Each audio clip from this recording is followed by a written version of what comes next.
Thank you so much, my fellow classmates, within this course of communications for fall 2025. For the influencer workshop assignment presentation, I chose to do the topic best practices and tips for becoming an influencer.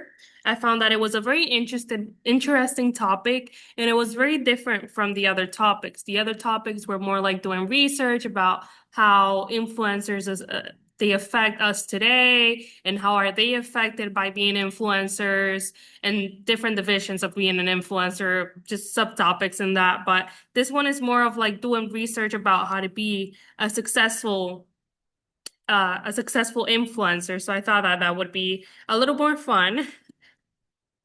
And so we're going to move on to the first tip that I found across my resources about how you can become a successful influencer, which the first one is to find your niche. I saw this across many of the articles that I read. It seems to be the best step that you can take as a beginning or upcoming influencer. Your niche is almost something that kind of defines you. Like, what is your passion?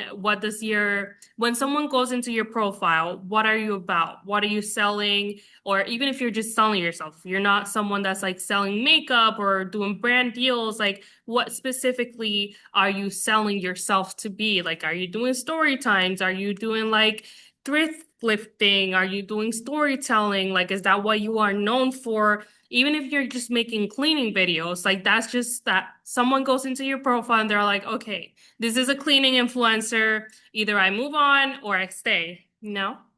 So a good way to find your niche is to do some self-reflection about what your interests are, what your passion is in life, what you are best at, what content do you yourself consume? Because that's also a good way to realize, like, perhaps I'll be good at this. I really enjoy this content. Maybe I myself can radiate certain energy that certain people out there would like, since we both share a passion for this content.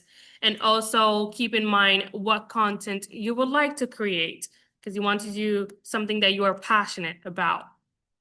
And next, we have be consistent. Consistency is key to anything that you do in life, but especially as an influencer, because for people to be influenced, you have to be there to influence them. They need to be seeing what you're doing, what you're selling, what you're promoting. They need to see it and they need to see you consistently doing that, or else they're not going to be following someone who's only posting once a month because you're not giving them the content that they want to meet their needs. For example, like maybe they have their weekly cleanings with watching your videos rather than watching a movie or paying a Netflix subscription. Maybe they enjoy watching your videos. So that's something that you need to think about. Your audience needs to see you. They need to get to know you. The only way to do that is by you consistently showing up and being there for them. Okay, so some tips are quality over quantity. You want to consistently post, but you don't want to just post just to say that you posted something or that you post 4 times a week. So, for example, if you're a full-time creator, you want to post every day or maybe every other day or maybe just take 2 days off a week, but you want to make sure that if this is what you're going to make for a living, you want to make sure that you are actually posting so that there's actually engagement for different videos and you can have room for trajectory. Another is to be at least posting 3 times a week. If you're an upcoming influencer and you still have your full-time job, you still want to try and be there for your audience because let's say a TikTok video blows up and then you go viral, but then when they go into the comments and everyone loves you, the audience loves you, but when they go into your profile, you only have 2 videos, 3 videos, 10 videos. They want to know more. They want to consume more. There's always a high demand in that area. Another is, sorry, to post posts to engage your audience. So for example, if you don't have time to always make a video or to post 3 videos, you still want to engage in a certain way so that they still know that you're showing up and you're being there for them. So for example, you can also do like simple things like doing a vlog, or maybe let's take a trip together. If you're taking a trip, like you kind of vlog that, or even doing a get ready with me for work or a day in the life, or maybe they know that you do a weekly debrief about how your week went, and they know that it's a safe space for them to also share how their week went. And then you also want to leverage hashtags. What I personally say is that when you're an influencer, upcoming influencer, you're in a pool.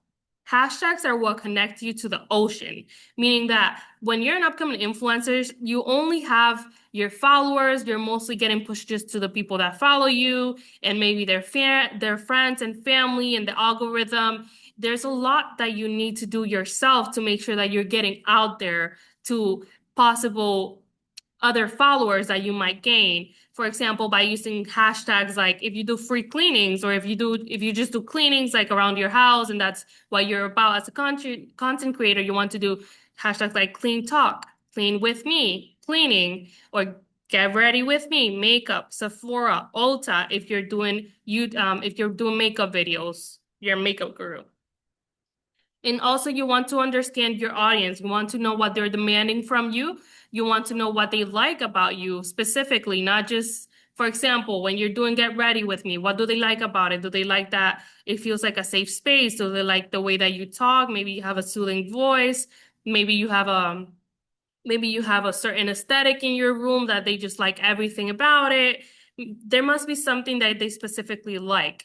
There's also certain videos, like maybe if you're not only a cleaning influencer that posts more like cleaning videos or even just a fashion influencers, maybe they do like when you do the Get Ready with Me or when you'll do a budget my paycheck video with me and so on. So the ways that you can get to know your audience is by engaging with them, by asking them. So you can create polls, questionnaires, you can go on live and ask them what they prefer.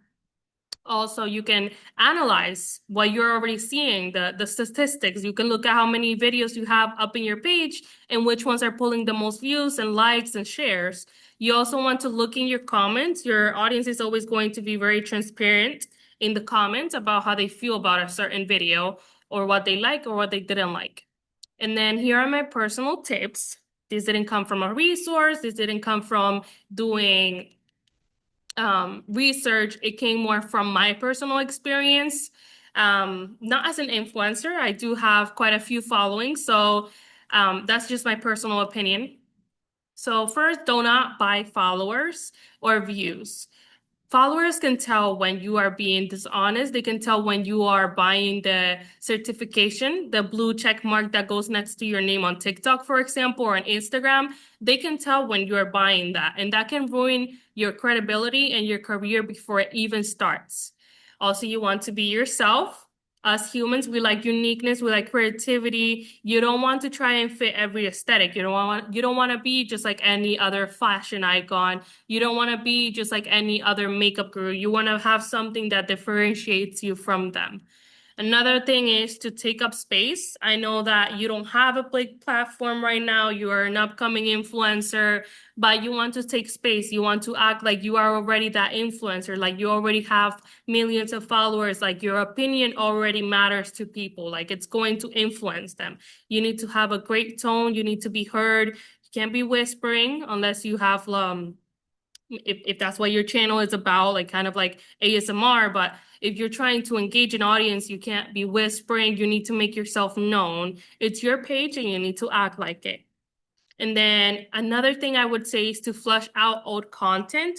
With the cancel culture that we are having in today's day and age in the internet, when you first get famous, or if you suddenly get famous, or if you go on a TV show and you suddenly get famous, a lot of times your audience is going to do a background check on you. They're going to look at old videos.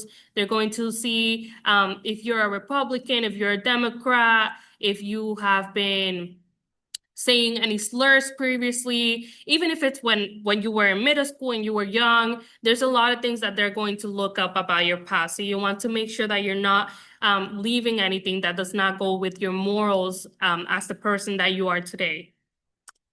And then these are my resources. Thank you so much.